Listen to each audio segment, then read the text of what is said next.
Good day. And let's talk about the Street Gide pile a little bit again. So got the front forks off of it and got the one side disassembled. I've got the other side sitting here on the floor. See kind of just how badly this front fork is bent, the upper tube. See if we can get a good shot of this here. Look at the curve on that. Tell me that's anywhere near straight. Alright, the other bad news is our front rim. I don't know if we can get this on the camera or not. We're going to try. But the front rim is bent. I've got it, I don't have a truing stand per se, but what I do have is a couple of V-blocks from my hydraulic press. And that should do it pretty well for us. So I've got it sitting on the axle, and I've got it sitting on the V-blocks on the axle spacers, and I've got a straight line here, and we can put the if we needed to, we could put the dial calipers on it, but I don't really think that's necessary because I think it's pretty obvious that it's bent. So let's see if we can do this here. So if you watch kind of that line, the way it wobbles in and out, there we go. So what we've got here is a bent front rim. So this 21-inch rim is going to need to be replaced. Now I ran the dial calipers, I hooked up my dial caliper on it, or not, so I actually checked the run out on the rotors. One rotor's maybe about 100,000th run out, which is actually pretty damn good. The other one's close at about 400,000. So we'll see if it's going to wobble or not. We're going to try and reuse these once it's back together. If the brakes are pulsing, then we're going to have to replace both of them. Bummer, because I really like this rim, a really nice rim, but it doesn't quite match out the rear rim.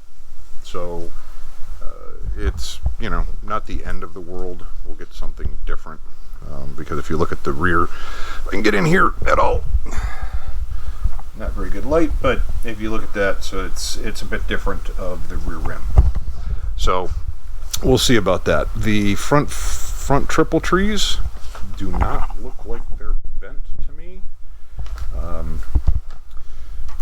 Looking at them, they're not all twisted up, so I think that we're okay there. So I got one fork apart. I measured the upper fork tube so that I can get an idea of what I need to order, and I have ordered them, so they're the same length as what's in there now. They're shorter than stock. They're 20.75, so they should be about 22, I think, but with the 21-inch front wheel, that's changing the front geometry. So I think what happened is they replaced the upper forks with shorter ones for that, kind of lower it an inch to compensate for the 21-inch wheel. So I think that's what took place here. So not too bad. Like I said, the fork tubes are on order. I am going to take the lowers and I'm going to sand them, I'm going to polish them, I'm going to send them out for clear powder coating, and we're going to do it that way. Try to save a couple of bucks on not buying brand new forks, chrome forks, right, foam lowers. So we'll get that. We'll get the fender ordered sometime probably next month-ish. I want to kind of get the front end back together to a point where I can actually get it down on the side stand again. I do have a jack from J&S Jacks coming. It's a 8 to 12 week lead time, so it is pretty significant. It should probably be here sometime, I'm guessing February. We'll see. But J&S Jacks, if you haven't, I'll put a link in the description below. They're the best. Don't use those Harbor Freight motorcycle jacks. They're crap. They flex. The bike wobbles on them. J&S, you can jump on the thing, you can sit on it while it's up there. It's not gonna go anywhere. Much better product. Much more expensive, but a much better product, and it's made in the US, right? You can't beat made in the US. So that's where we're at. We'll get the front fender ordered, and one thing I did learn on the front fenders when you're running a 21-inch wheel, so the bolt holes that go through, run a 3/8 inch drill through it, and then take your fender, tilt it just a little bit forward, and that'll give you enough room for the 21 where it's not going to rub the inside of the fender at all when the tire expands in height when you're rolling it at speed down the road.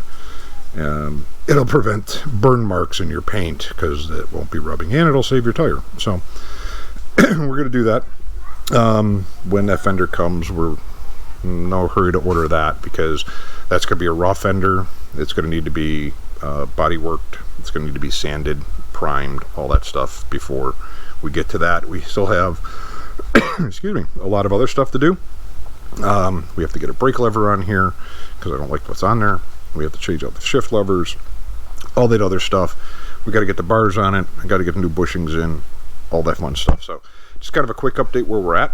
As you can see, the front end was pretty bad. I'm surprised that the trees aren't twisted up compared to what, I'm looking at that fork. So if you've ever had a fork tube off, they're pretty significant. They're pretty heavy duty.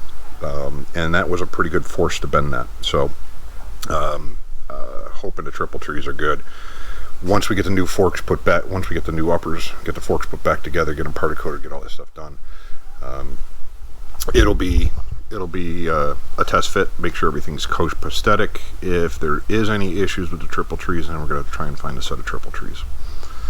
More money, right? It is what it is. And like I said, we'll run a tally at the end and just say how stupid I was with this, because it's going to cost a shit ton of money. I could have probably bought a used bike that was in great shape for a lot less for the year. But it's a project. It's fun. It's something to do. Something other than my bathroom remodel. Oh my God. So, all right. Thanks. And remember, ride fast. Take chances. See you.